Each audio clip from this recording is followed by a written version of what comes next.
몰래 카메라를 주문한 이유는 단순했습니다. 며느리의 불륜 현장을 잡아 아들에게 보여주려 했던 겁니다. 그런데 카메라에 찍힌 사람을 보는 순간 저는 상상도 못한 지옥을 보게 되었습니다. 50년을 함께한 제 결혼 생활이 산산조각 나는 순간이었습니다. 도대체 누가 화면에 잡힌 걸까요? 지금부터 제 이야기를 들려드리겠습니다. 저는 매일 아침 6시에 일어나 주방에서 된장찌개를 끓입니다. 40년 넘게 해온 일이지만 요즘은 마음이 불편합니다. 며느리 윤지영의 행동이 예전과 달라졌기 때문입니다. 그날도 지영이는 평소보다 1시간이나 일찍 나가겠다며 밥도 거르고 집을 나섰습니다. 화장도 진하게 하고 향수까지 뿌렸습니다. 보험회사에 다니지만 그렇게 일찍 나간 적은 없었습니다. 저녁에는 또 전화가 왔습니다. 늦을 것 같으니 저녁을 챙기지 말라고 했습니다.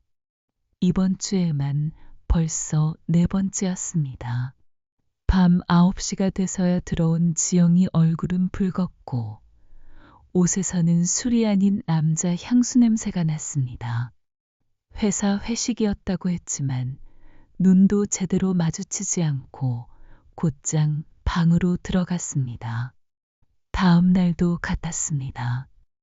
아침 일찍 나가고 밤늦게 들어왔으며 전화를 받을 때마다 방으로 들어가 문을 닫았습니다. 그때 들린 목소리는 평소와 달랐습니다. 부드럽고 애교 섞인 말투였는데 저에게는 한 번도 그런 적이 없었습니다. 주말에 출장에서 돌아온 아들 민호도 저와 같은 말을 했습니다. 민호는 지영이가 예전과 달리 자신이 집에 없는 걸 더 좋아하는 것 같다고 했습니다. 그 일을 듣는 순간 제 마음은 무거워졌습니다. 며칠 뒤 민호가 다시 출장을 간다고 했습니다. 저는 그날부터 지영이를 더 자세히 관찰하기로 했습니다. 지영이는 화려한 빨간 원피스와 하이힐을 신고 나갔습니다. 회사에 입고 갈 만한 차림은 아니었습니다. 밤늦게 돌아온 지영이는 얼굴이 상기돼 있었고 옷은 구겨져 있었습니다. 핸드백 안에는 호텔 키카드 같은 것이 보였습니다. 그 순간 확신이 들었습니다. 지영이가 분명히 무슨 일을 하고 있다는 걸요. 저는 더 이상 가만히 있을 수 없었습니다. 아들을 위해서라도 확실한 증거를 잡아야겠다고 마음먹었습니다. 다음 날, 저는 생전 처음으로 인터넷 검색을 했습니다. 손자가 가르쳐준 대로 몰래 카메라를 입력했습니다. 여러 제품이 화면에 뜨자 심장이 두근거렸습니다. 70이 넘은 나이에 이런 일을 하게 될 줄은 몰랐습니다. 컴퓨터 화면을 보니 몰래 카메라 종류가 정말 많았습니다. 펜 모양, 시계 모양, 심지어 화분 모양까지. 무엇을 골라야 할지 막막했습니다. 그때 손자 정훈이에게서 전화가 왔습니다. 저는 조심스럽게 카메라를 사고 싶다고 말했습니다. 정훈이가 사진 찍는 카메라냐고 묻자 저는 도둑을 잡으려는 거라고 둘러댔습니다. 정훈이는 주말에 와서 도와주겠다고 했지만 저는 혼자 해보겠다고 했습니다. 다시 제품들을 살펴보니 초소형 무선 카메라, 스마트폰 실시간 확인 가능이라는 문구가 눈에 들어왔습니다. 가격은 15만 원. 부담됐지만 아들의 행복을 위해 주문 버튼을 눌렀습니다. 이틀 뒤 택배가 도착했습니다. 성냥갑만한 크기의 검은색 기계였습니다. 설명서는 글씨가 너무 작아 돋보기를 써야 했습니다. 앱 다운로드 후 와이파이 연결이라는 부분에서 머리가 지끈거렸습니다. 지영이가 외출한 사이 저는 조심스럽게 지영이 방에 들어갔습니다. 평소라면 절대 들어가지 않았지만 이번엔 어쩔 수 없었습니다. 침대 맞은편 책장을 골라 카메라를 숨겼습니다. 그 위치에서 침대가 잘 보였기 때문입니다. 하지만 켜는 방법을 몰라 다시 정훈이에게 전화를 걸었습니다. 정훈이가 원격으로 도와줘 한 시간 만에 설정을 마칠 수 있었습니다. 제 스마트폰 화면에 지영이 방이 선명하게 잡혔을 때는 참 신기했습니다. 할머니, 이제 움직임이 감지되면 자동으로 녹화되고 알림도 갈 거예요. 정훈이는 이렇게 설명해주고 전화를 끊었습니다. 저는 책장 뒤쪽 모서리에 카메라를 붙이고 방을 빠져나왔습니다.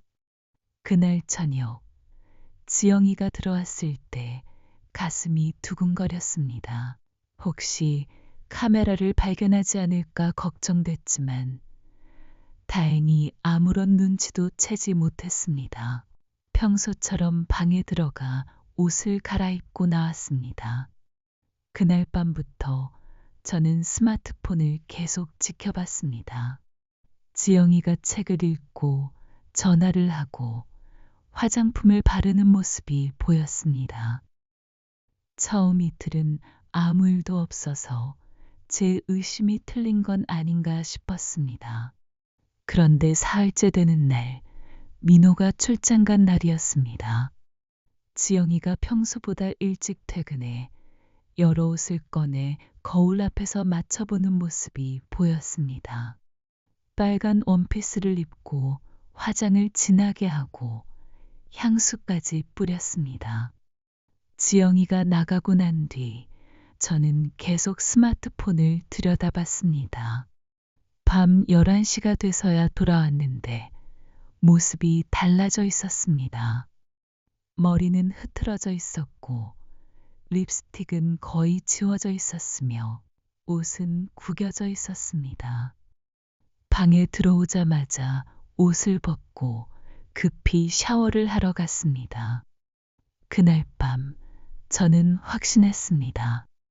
지영이가 분명히 무슨 일을 하고 있다는 걸요. 잠은 오지 않았습니다. 머릿속엔 불길한 생각만 가득했습니다. 그 다음 주 화요일, 아들 민호가 또 출장을 간다고 했습니다. 부산에 이틀 정도 다녀온다고 했습니다. 저는 민호를 배웅하면서도 마음이 불안했습니다. 아들이 집을 비우면 지영이가 또 수상한 행동을 할 것 같았기 때문입니다. 민호가 나가자마자 저는 스마트폰을 옆에 두고 집안일을 했습니다. 혹시라도 카메라에 무슨 장면이 찍힐까 긴장했기 때문입니다. 오후 2시쯤 갑자기 알림음이 울렸습니다. 움직임이 감지되었습니다. 저는 가슴이 철렁 내려앉아 화면을 켰습니다. 방문이 열리고 누군가 들어왔습니다. 지영이가 일찍 왔나 싶었는데 화면에 나타난 사람은 지영이가 아니었습니다. 등이 굽은 중년 남자, 머리가 희끗희끗한 얼굴, 너무나 익숙한 모습이었습니다. 그 순간 숨이 막혔습니다. 50년을 함께 살아온 제 남편, 김철수였습니다. 저는 손이 덜덜 떨려 스마트폰을 떨어뜨릴 뻔했습니다. 화면 속 남편은 지영이 침대에 앉더니 베개를 들쳐 작은 상자를 꺼냈습니다. 상자 안에는 반짝거리는 목걸이가 들어 있었습니다. 왜 남편이 며느리 방에 있는 거지? 왜 목걸이를 거기에 숨겨둔 거지? 도무지 이해할 수 없었습니다. 철수는 목걸이를 바라보며 미소를 짓고 있었습니다. 제가 한 번도 본 적 없는 표정이었습니다. 연인을 떠올리는 듯한 표정이었습니다. 잠시 후 방문이 다시 열렸습니다. 지영이가 들어왔습니다. 놀라는 듯 했지만 그 반응은 어색했습니다. 마치 준비된 연기처럼 보였습니다. 철수는 목걸이를 내밀어 생일 선물이라고 했습니다. 저는 지영이 생일이 다음 주라는 것도 몰랐는데 남편은 이미 알고 있었습니다. 가슴이 철렁 내려앉았습니다. 지영이는 목걸이를 받고 기뻐하는 표정을 지었습니다. 놀라는 듯 하면서도 분명 즐거워 보였습니다. 목걸이를 목에 거는 순간 철수가 뒤에서 고리를 채워주었습니다. 그때 충격적인 장면이 이어졌습니다. 철수가 지영이의 어깨에 손을 올리더니 점점 아래로 내렸습니다. 지영이는 피하지 않고 오히려 몸을 기대며 낮게 속삭였습니다. 아버님. 철수도 애정어린 목소리로 대답했습니다. 지영아. 저는 더는 볼 수 없었습니다. 스마트폰을 끄고 싶었지만 손이 말을 듣지 않았습니다. 두 사람은 서로 눈빛을 주고받았습니다. 그 눈빛은 제가 신혼 때 남편과 나눴던 바로 그 눈빛이었습니다. 철수가 지영이의 얼굴을 어루만지는 순간 저는 스마트폰을 바닥에 내던져 버렸습니다. 거실 소파에 털썩 주저앉았습니다. 머리가 멍했습니다. 이게 현실일까?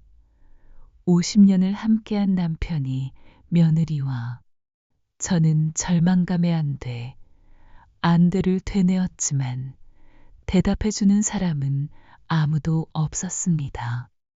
바닥에 떨어진 스마트폰에서는 알림이 계속 울렸습니다. 떨리는 손으로 다시 화면을 켰습니다. 철수와 지영이는 침대에 앉아 손을 잡고 있었습니다. 대화가 들려왔습니다.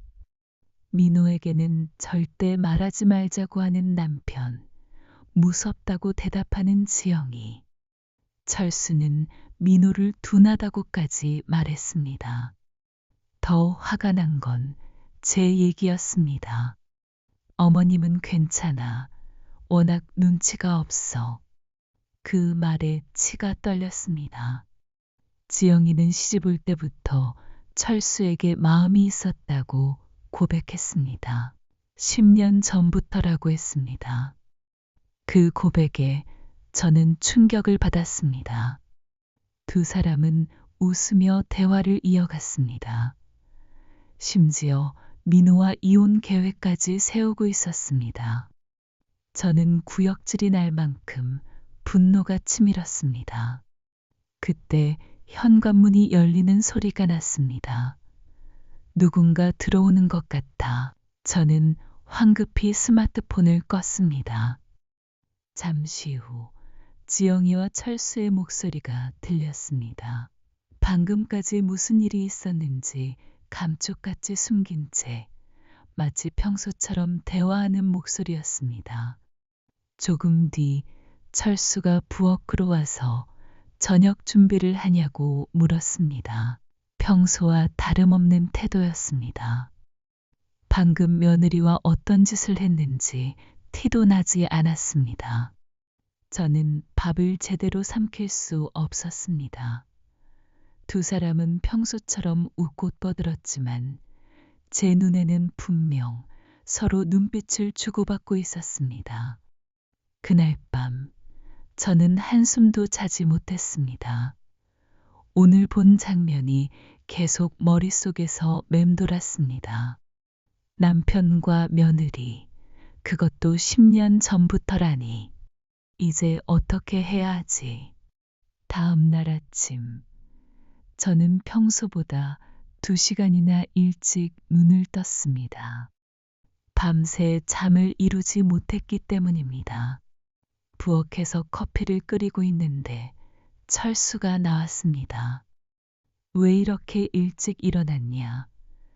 병원에라도 가보자 하며 걱정하는 척 했지만 이제는 그 말 하나하나가 다 연기로 보였습니다.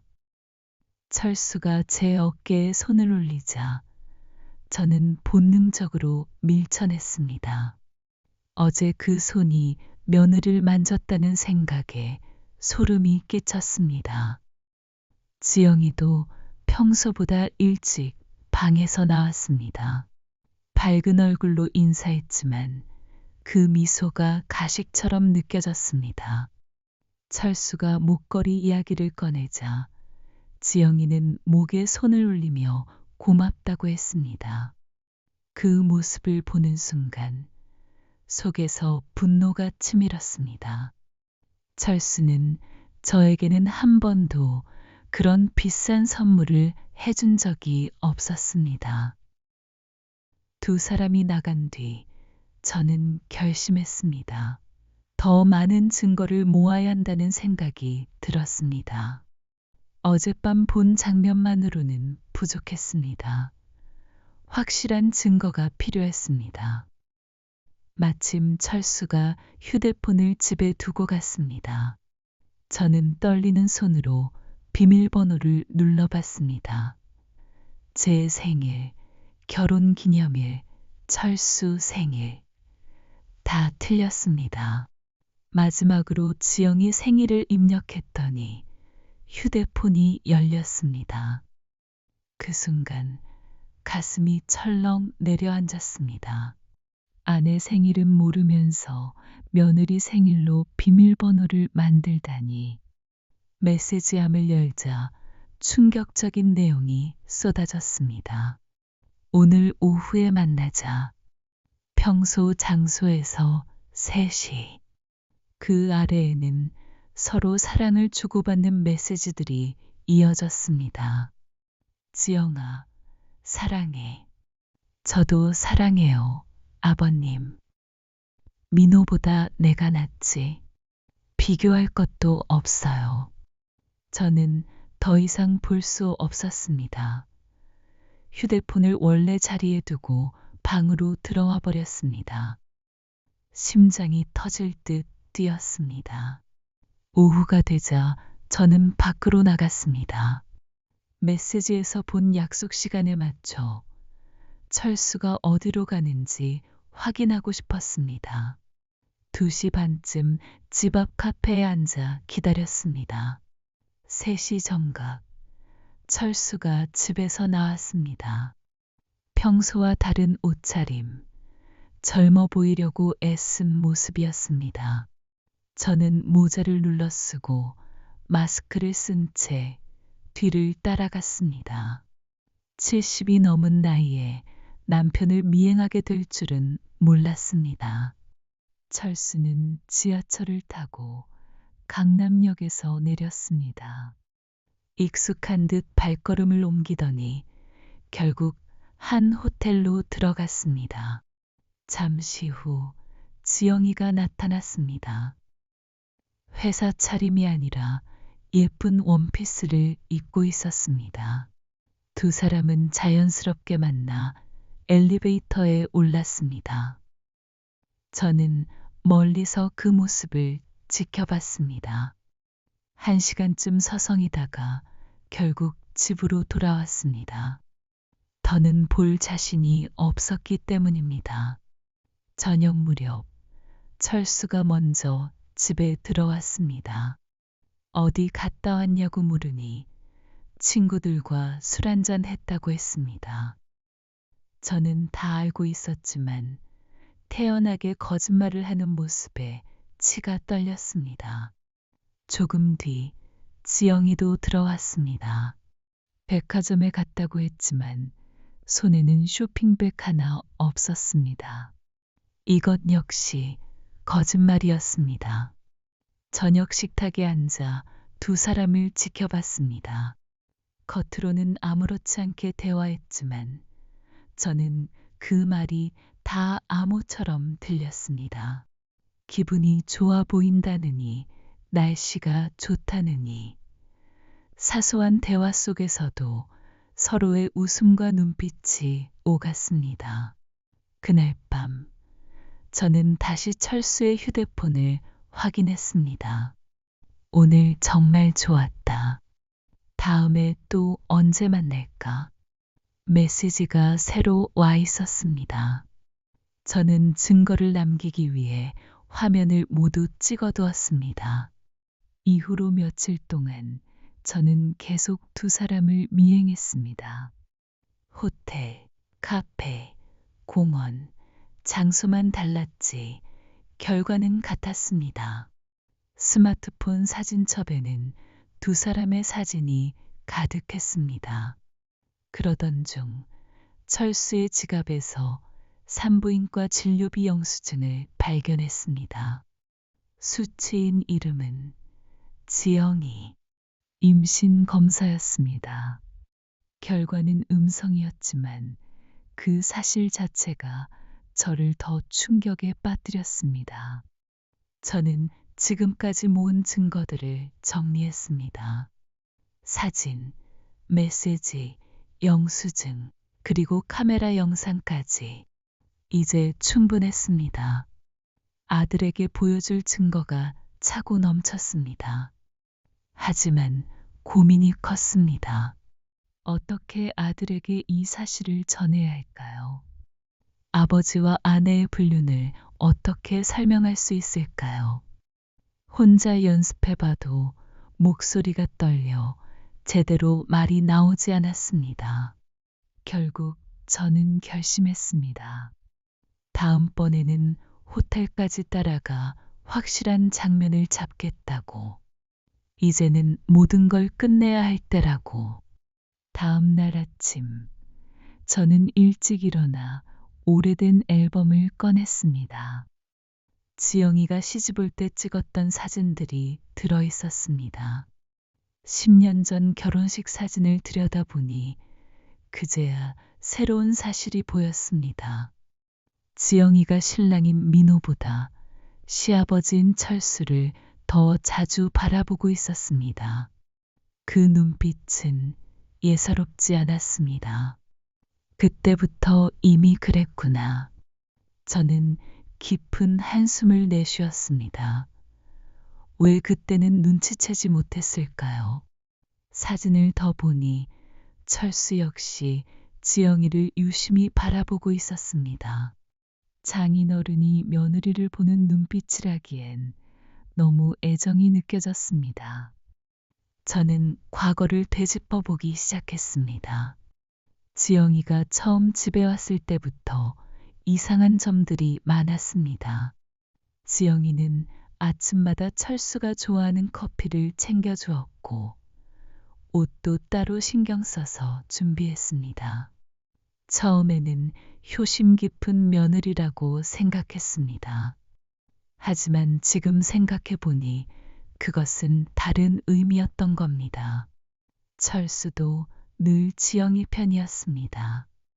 부부싸움이 있어도 아들보다는 며느리 편을 들었습니다. 그때는 속이 좁은 남편이라고만 생각했는데 이제야 이유를 알 것 같았습니다. 신호는 분명히 있었는데 저는 알아채지 못했습니다. 3년 전 일이 떠올랐습니다. 그때 민호가 한 달간 해외 출장을 간 적이 있었습니다. 저는 지영이에게 친정에 다녀오라고 했지만 지영이는 아버님 혼자 두면 안 된다며 집에 남았습니다. 그 말을 듣고 효심이라고만 여겼는데 지금 생각하니 그게 아니었습니다. 그 한 달 동안 철수와 지영이는 집에 단둘이 있었습니다. 저는 낮에는 노인정에 다니며 집을 자주 비웠습니다. 그 시기 이후 철수는 갑자기 활발해졌고 옷차림에도 신경을 쓰기 시작했습니다. 지영이도 마찬가지였습니다. 그때부터 이미 두 사람 사이에 무언가가 시작된 게 분명했습니다. 그 후로 떠올려 보니 이상한 일들이 많았습니다. 철수가 운동을 시작했다고 하더니 알고 보니 지영이와 함께 나갔을지도 모릅니다. 지영이는 야근이 잦아졌다고 했지만 실제로는 철수를 만나러 갔을 수도 있었습니다. 저는 점점 스스로가 바보 같아졌습니다. 징조는 많았는데 왜 그동안 눈치채지 못했을까요? 작년 지영이 생일 때도 이상했습니다. 민호는 꽃다발을 준비했는데 철수는 값비싼 반지를 선물했습니다. 며느리 생일이니 특별히 챙긴 거라고 했지만 저에게는 그런 적이 한 번도 없었습니다. 지영이가 반지를 받을 때 보여준 표정도 유난히 기뻐 보였습니다. 생각할수록 분노가 치밀었습니다. 그동안 모든 신호가 있었는데 왜 저는 보지 못했던 걸까요? 그러다 민호가 떠올랐습니다. 정말 아들은 아무것도 몰랐을까요? 몇 달 전 민호가 저에게 아버지가 좀 달라졌다고 한 적이 있었습니다. 옷차림이 젊어지고 향수도 뿌린다고 말했었지요. 그때는 나이 들어 멋을 내는 거라고 넘겼는데 지금 보니 이유는 따로 있었습니다. 민호는 지영이도 예전과 달라졌다고 했습니다. 출장을 가면 싫어하던 사람이 요즘은 오히려 좋아하는 것 같다고요. 아들도 뭔가 이상하다고 느끼고 있었던 겁니다. 하지만 설마 아버지와 아내가 그런 관계일 거라고는 상상도 못했겠지요. 그 생각에 민호가 불쌍해졌습니다. 가장 믿었던 사람들에게 배신을 당하고 있는데 본인은 모르는 겁니다. 그때 철수가 거실로 나왔습니다. 제가 앨범을 들여다보고 있으니 옆에 앉아 사진을 함께 보았습니다. 지영이 결혼식 사진을 보던 철수는 벌써 10년이네 하며 감회에 젖은 듯 말했습니다. 그리고는 지영이가 참 예쁘게 나왔다며 웃었습니다. 그 눈빛은 여전히 애정이 담겨 있었습니다. 저는 속으로 끌어올랐습니다. 잠시 후 철수가 지영이 방으로 가겠다고 했습니다. 평소 같으면 며느리 방을 찾지 않던 사람이 오늘은 굳이 깨우러 간다는 말에 가슴이 철렁 내려앉았습니다. 저는 급히 스마트폰을 켜 카메라 화면을 확인했습니다. 지영이는 아직 잠들어 있었습니다. 철수는 방에 들어가 지영이 얼굴을 쓰다듬으며 깨웠습니다. 그리고는 오늘 시간 있냐며 제가 노인정에 간다고 하니 그때 함께 나가자고 했습니다. 지영이는 기뻐하며 어디로 가냐고 물었고 철수는 백화점에 가서 갖고 싶은 걸 사주겠다고 했습니다. 저는 충격에 휩싸였습니다. 제가 노인정에 간다는 얘기를 철수가 어떻게 알았던 걸까요? 게다가 그것을 이용해 지영이와 약속을 잡다니. 저는 오늘만큼은 노인정에 가지 않기로 마음먹었습니다. 철수는 제가 안 간다고 하자 당황하는 기색을 보였습니다. 그러더니 친구들을 만나러 나간다며 외출 준비를 했습니다. 저는 속으로 생각했습니다. 오늘은 반드시 두 사람을 따라가 증거를 잡겠다. 철수와 지영이가 집을 나서자 저는 바로 행동에 옮겼습니다. 이번에는 단순히 미행하는 것이 아니라 아예 현장을 덮칠 계획을 세웠습니다. 먼저 택시를 잡아탔습니다. 지하철을 이용하면 놓칠 수도 있을 것 같아 기사님에게 앞에 가는 커플을 따라달라고 부탁했습니다. 기사는 놀란 표정으로 미행하느냐고 물었지만 저는 가족에게 깜짝 선물을 주려는 거라고 둘러댔습니다. 철수와 지영이는 예상대로 강남 쪽으로 갔습니다. 이번에는 더 고급스러운 호텔이었습니다. 저는 호텔 입구에서 두 사람이 로비로 들어가는 것을 확인했습니다. 멀리서 지켜보니 두 사람은 체크인을 하고 있었습니다. 직원이 방 번호를 말하는 것이 들렸습니다. 302호. 저는 그 숫자를 머릿속에 새겼습니다. 잠시 후 두 사람은 엘리베이터를 타고 올라갔습니다. 저는 다른 엘리베이터를 이용해 3층에 도착했습니다.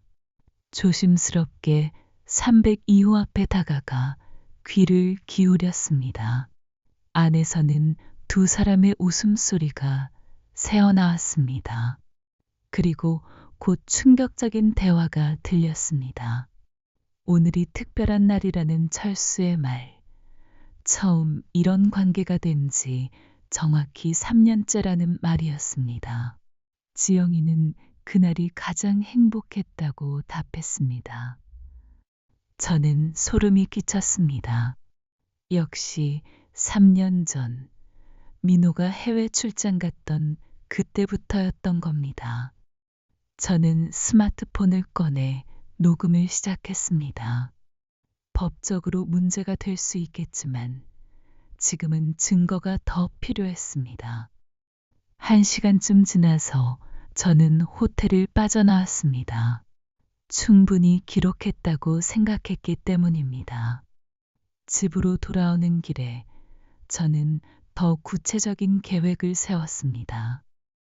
이제는 단순히 폭로만으로는 부족하다고 느꼈습니다. 더 치밀한 복수가 필요했습니다. 메모지를 꺼내 단계를 정리했습니다. 1단계, 더 많은 증거 확보. 2단계, 주변 사람들에게 슬쩍 떠보기. 3단계, 가족이 모두 모인 자리에서 폭로. 4단계, 필요하면 법적 조치. 하지만 복수만으로는 제 마음이 풀리지 않을 것 같았습니다. 뭔가 더 큰 타격을 줘야 한다는 생각이 들었습니다. 철수는 체면을 중시하는 사람이었습니다. 동창 모임에서의 명예가 그에게는 무엇보다 중요했습니다. 지영이 역시 직장에서의 평판을 누구보다 신경 썼습니다. 저는 결심했습니다. 그래, 사회적으로 매장시키자.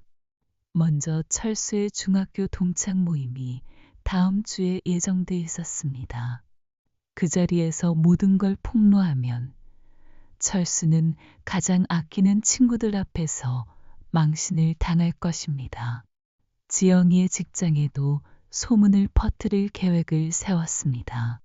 보험회사에서 이런 스캔들이 터지면 그녀의 경력은 끝장날 겁니다. 그리고 가장 중요한 건 아들이었습니다. 민호에게 이 사실을 어떻게 전할지 저는 수없이 머릿속으로 시뮬레이션을 돌렸습니다. 아들에게 큰 상처를 줄 수밖에 없지만 더는 속일 수 없었습니다. 문제는 민호가 믿어줄까 하는 점이었습니다. 아버지와 아내가 그런 관계라는 걸 아들이 쉽게 받아들일 수 있을까요? 그래서 저는 카메라 영상, 녹음 파일, 메시지, 사진 등 모든 증거를 모아두기로 했습니다. 또 하나 생각난 것이 있었습니다. 재산 문제였습니다. 철수와 이혼하게 되면 재산 분할을 하게 되지만 불륜이 입증되면 제가 더 많이 가져올 수 있었습니다. 집도 제 명의였고 적금도 대부분 제 이름으로 돼 있었습니다. 돈 한 푼도 주지 않겠다. 저는 속으로 다짐했습니다. 지영이 문제도 있었습니다. 결혼 때 해준 금반지, 명절마다 준 용돈, 지영이 부모에게 보낸 돈까지 모두 돌려받아야겠다고 생각했습니다. 그날 저녁 두 사람이 돌아왔습니다. 평소보다 더 밝은 얼굴로 들어왔습니다. 지영이는 쇼핑을 했다고 말했지만 손에는 아무것도 들려있지 않았습니다. 철수도 옆에서 거들며 카페에서 차를 마셨다고 했습니다. 저는 당황한 척 물었습니다. 몇 시간이나 구경만 했다고? 지영이는 점점 말이 꼬였습니다. 철수가 끼어들어 젊은 사람들이 나가놀 수도 있지 않느냐며 지영이를 감쌌습니다. 그 모습을 보며 제 속은 부글부글 끓었습니다. 그래, 젊은 사람들이니까 뭐든 해도 된다는 거지. 비꼬듯 말했지만 두 사람은 대수롭지 않게 넘어갔습니다. 그날 밤 저는 다시 메모지를 꺼내 구체적인 실행 계획을 적었습니다. 이웃 김영숙 할머니에게 은근히 흘려서 소문을 퍼뜨리고 철수의 친구들에게도 미리 떠보며 이상한 낌새를 주는 것. 그리고 결전의 날을 정했습니다. 바로 다음 주 일요일, 가족이 모두 모이는 날이었습니다. 민호의 여동생 민정과 그 가족까지 다 모일 예정이었지요. 그날 모든 걸 폭로하기로 결심했습니다. 일주일 뒤면 모든 게 끝날 것입니다. 드디어 일요일이 되었습니다. 온 가족이 모이는 날, 저는 아침부터 손이 떨렸습니다. 오늘 모든 것을 밝히겠다고 다짐했지만 막상 그 순간이 다가오니 두려움이 밀려왔습니다. 오후 4시쯤 식탁에 모두가 둘러앉았습니다. 아들 민호와 며느리 지영, 남편 철수, 딸 민정과 사위, 그리고 손주들까지 모였습니다. 겉으로는 화목한 가족 모임처럼 보였습니다. 저는 억지로 미소를 지으며 음식을 챙겼습니다. 하지만 머릿속은 이미 복수의 순간만 떠올리고 있었습니다. 민호가 술잔을 들며 우리 가족 모두 건강하자고 말했을 때 제 가슴은 쿵 내려앉았습니다. 지금이다. 저는 자리에서 일어나 조용히 입을 열었습니다. 오늘은 내가 할 말이 있어서 다 같이 모이자고 한 거다. 순간 분위기가 숙연해졌습니다. 가족들이 모두 제 쪽을 바라보았습니다. 저는 미리 준비해둔 USB를 꺼내 TV에 연결했습니다. 리모컨을 눌러 화면을 켜자 지영이 방에서 찍힌 영상이 재생되기 시작했습니다. 처음에는 지영이가 책을 읽고 전화를 하는 평범한 장면이 나왔습니다. 가족들은 고개를 갸웃했습니다. 그런데 화면 속에 철수가 등장하는 순간 모두의 표정이 굳어졌습니다. 철수가 지영이에게 목걸이를 걸어주고 두 사람이 다정하게 대화하는 모습이 화면에 그대로 나왔습니다. 순간 거실이 얼어붙었습니다. 지영이는 얼굴이 하얗게 질렸고 민호는 눈을 크게 뜬 채 화면을 똑바로 보지 못했습니다. 민정과 사위는 믿을 수 없다는 듯 서로를 바라봤습니다. 저는 떨리는 목소리로 말했습니다. 이게 우리 집안의 진짜 모습이다. 내가 이 장면을 보고도 가만히 있을 수가 없었다. 영상 속 두 사람은 서로를 껴안고 있었습니다. 철수는 사랑한다. 속삭였고 지영이는 눈을 감고 기대고 있었습니다. 충격적인 장면이 이어지자 민호는 술잔을 탁 내려놓았습니다. 손이 부들부들 떨리고 있었습니다. 아버지, 이게 뭐예요? 민호의 목소리는 갈라져 있었습니다. 철수는 아무 말도 하지 못했습니다. 얼굴은 굳었고 시선을 피했습니다. 지영이는 결국 자리에서 일어나 무릎을 꿇었습니다. 죄송합니다. 저 때문에 가족이 무너졌습니다. 눈물을 흘리며 용서를 빌었지만 아무도 대답하지 않았습니다. 저는 이어서 휴대폰에 저장해둔 문자와 사진들을 보여주었습니다. 이것이 지난 몇 달간 내가 모은 증거다. 이 관계가 하루 이틀이 아니라는 증거다. 화면에 오늘 정말 행복했어. 다음 주에도 보자 같은 메시지가 떴습니다. 민정이 입을 막으며 눈물을 흘렸습니다. 민호는 얼굴이 붉어졌다가 창백해졌다가를 반복했습니다. 10년을 같이 살면서 우리 가족을 이렇게 짓밟을 수가 있어요? 그의 목소리는 분노와 절망이 뒤섞여 있었습니다. 철수는 여전히 아무 말도 하지 않았습니다. 지영이만이 흐느끼며 용서를 빌었습니다.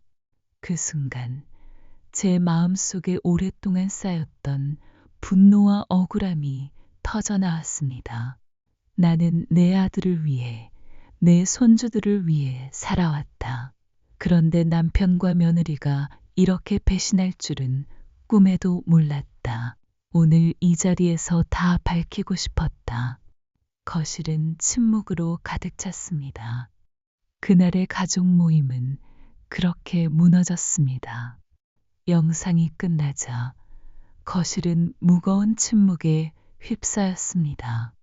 민호는 손에 든 술잔을 내려놓고 두 손으로 얼굴을 감쌌습니다. 숨소리만 거칠게 들렸습니다. 지영이는 무릎을 꿇은 채 울음을 터뜨렸습니다. 제가 잘못했습니다. 처음에는 아니었어요. 그런데 시간이 지나면서 마음을 주게 됐습니다. 용서해 주세요. 제발 아이들 생각해서 한 번만 봐주세요. 그 말은 오히려 불을 지폈습니다. 민호는 자리에서 벌떡 일어나 소리쳤습니다. 아이들, 지금 아이들 생각한다는 사람이 이런 짓을 했다고? 10년 동안 나를 속였다고? 민정은 아이들을 다른 방으로 데리고 갔습니다. 울음소리가 들리지 않도록 문을 닫아버렸습니다. 철수는 여전히 침묵했습니다. 입을 굳게 다문 채 고개만 숙이고 있었습니다. 저는 차라리 부인이라도 하길 바랐지만 아무 말도 하지 않는 모습은 곧 사실을 인정하는 것과 같았습니다. 민호는 아버지를 똑바로 바라보며 물었습니다. 아버지, 정말 사실이에요? 목소리는 떨렸지만 분노가 가득 담겨 있었습니다. 철수는 대답 대신 한숨을 내쉬었습니다. 그 순간 민호는 주먹을 움켜쥐고 소파를 세게 내려쳤습니다. 왜 하필 아내입니까? 왜 우리 가족을 이렇게 짓밟으셨습니까? 저는 옆에서 몸이 굳은 채 그 장면을 지켜볼 수밖에 없었습니다. 철수는 여전히 아무 대답도 하지 않았습니다. 지영이는 계속해서 눈물로 호소했습니다. 제가 아버님을 유혹했습니다. 처음에는 아버님이 거절하셨습니다. 그런데 제가 멈추지 않았습니다. 모든 게 제 잘못이에요. 그 고백에 모두가 충격에 빠졌습니다. 민호는 믿을 수 없다는 듯 고개를 저었습니다.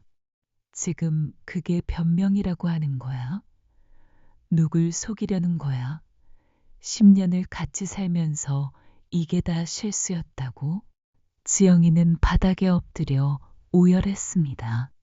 철수는 고개를 숙인 채 손으로 얼굴을 가렸습니다.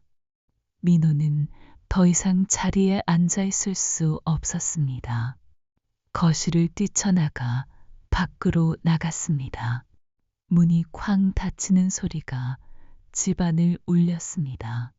남은 사람들은 숨조차 제대로 쉬지 못했습니다. 저는 그 자리에 앉아 가슴을 움켜쥔 채 말했습니다. 이 집안이 이제 어떻게 되려고 이러는 거냐. 철수는 여전히 말이 없었고 지영이의 울음만 거실을 메웠습니다. 민호가 집을 나간 뒤 남은 거실은 정적만 흘렀습니다. 지영이는 바닥에 엎드려 울음을 멈추지 못했고 철수는 손으로 얼굴을 가린 채 고개를 숙이고 있었습니다. 저는 멍하니 그 모습을 바라보다가 문득 정신이 번쩍 들었습니다. 이대로 넘어가면 안 된다. 오늘 이 자리에서 모든 걸 끝내야 한다. 저는 책상 서랍에서 준비해둔 봉투를 꺼냈습니다. 그 안에는 제가 모아둔 증거들이 들어 있었습니다. 메시지, 사진, 영수증, 녹음 파일까지. 저는 봉투를 식탁 위에 올려놓으며 말했습니다. 이건 내가 지난 몇 달간 모은 증거들이다. 변명하지 마라. 이미 다 알고 있다. 철수는 손을 떨며 봉투를 바라봤습니다. 아무 말도 하지 않았습니다. 지영이는 고개를 들어 제 얼굴을 보았지만 눈빛은 절망 그 자체였습니다. 저는 목소리를 높였습니다. 내 아들을 속이고 내 가정을 무너뜨린 죄. 절대 용서하지 않겠다. 지영이는 다시 고개를 숙였고 철수는 여전히 입을 열지 않았습니다. 그 침묵이 오히려 죄를 인정하는 것 같았습니다. 잠시 후 민호가 다시 집으로 돌아왔습니다. 얼굴은 창백했고 눈은 충혈돼 있었습니다. 민호는 떨리는 목소리로 말했습니다. 저는 더 이상 이 집에 머무를 수 없습니다. 아버지, 지영, 당신들 마음대로 하세요. 하지만 저는 이혼하겠습니다. 그 말에 지영이는 크게 울부짖었습니다. 민우 씨, 제발 아이들 생각 좀 해줘요. 아이들만은 지켜야 하잖아요. 민호는 단호했습니다. 아이들에게는 제가 아버지로서 끝까지 책임질 겁니다. 하지만 당신과는 이제 끝입니다. 철수는 여전히 아무 말도 하지 않았습니다. 민호의 눈길을 피한 채 고개만 깊게 숙이고 있었습니다. 그날 밤 집안은 완전히 무너졌습니다. 민호는 짐을 싸서 아이들과 함께 나갔습니다. 지영은 눈물로 붙잡았지만 민호는 단호했습니다. 남은 집에는 저와 철수만이 앉아 있었습니다. 저는 그를 똑바로 바라보며 말했습니다. 우린 이제 남남이다. 내 인생에서 당신은 끝났다. 철수는 대꾸하지 않았습니다. 고개를 숙인 채 담배만 피웠습니다. 그 모습이 오히려 비참해 보였지만 저는 전혀 연민이 생기지 않았습니다. 그날 이후 우리 집은 더 이상 예전의 집이 아니었습니다. 민호와 아이들은 따로 살게 되었고 지영은 직장에도 나가지 못했습니다. 주변에 소문이 퍼져 직장에서 버틸 수 없었던 겁니다. 철수는 동창 모임에도 나가지 못했습니다. 제가 증거를 몇몇 친구들에게 보여주었기 때문입니다. 그는 더 이상 체면을 세울 곳이 없었습니다. 저는 매일같이 허무함에 시달렸습니다. 분노로 시작된 일이었지만 결국 제 손에 남은 건 폐허가 된 가정뿐이었습니다. 민호가 집을 떠난 뒤 저는 며칠 동안 정신이 멍했습니다. 집은 텅 비었고 철수는 거실에 앉아 말없이 담배만 피웠습니다. 지영은 친정으로 돌아갔다는 소식만 들려왔습니다. 저는 매일같이 내가 본 게 정말 현실이었을까 스스로 되묻곤 했습니다. 하지만 스마트폰 속에 남아있는 영상과 메시지가 그 모든 것을 증명하고 있었습니다. 철수는 결국 집을 나갔습니다. 짐을 챙기며 한마디 했습니다. 미안하다. 너무 짧고 공허한 말이었습니다. 저는 바로 이혼 서류를 준비했습니다. 집과 적금 대부분이 제 명의였기에 크게 불리하지 않았습니다. 법원에 불륜 증거를 제출하니 절차는 생각보다 빨리 끝났습니다. 재산 분할에서도 제가 더 유리하게 가져올 수 있었습니다. 지영은 직장에 나가지 못했습니다. 소문이 퍼지자 결국 회사를 그만두고 친정으로 돌아갔습니다. 그러다 아이들을 데리고 동남아로 이민을 갔다는 소식이 들려왔습니다. 철수는 체면을 완전히 잃었습니다. 동창 모임에도 직장에도 나가지 못했습니다. 주변 사람들에게까지 소문이 퍼지자 사람들 앞에 설 수 없는 신세가 됐습니다. 이제 저는 홀로 남게 되었습니다. 주변에서는 안쓰럽다고 했지만 제 마음은 이상하게도 후련했습니다. 배신당한 분노와 억울함이 여전히 남아 있었지만 적어도 이제는 속이지 않아도 되니까요. 민호는 아이들과 따로 살며 지내고 있습니다. 처음에는 힘들어했지만 시간이 지나면서 점차 안정돼 가는 모습입니다. 저는 가끔 손주들을 만나러 갑니다. 아이들이 밝게 웃는 얼굴을 보면 무너졌던 마음이 조금은 회복되는 것 같습니다. 밤이 되면 혼자 앉아 지난 세월을 돌아봅니다. 내가 왜 그때 눈치채지 못했을까? 어떻게 이런 일이 우리 집안에 일어날 수 있었을까? 후회와 자책이 밀려오기도 합니다. 하지만 저는 이제 다짐했습니다. 앞으로는 누구에게도 기대지 않고 제 삶을 살겠다고. 할머니, 아내, 엄마로서의 이름이 아니라 제 이름 김순자로서 남은 날들을 살겠다고 말입니다. 창밖 하늘을 보며 속으로 중얼거렸습니다. 이제라도 다시 시작하자. 아직 늦지 않았다.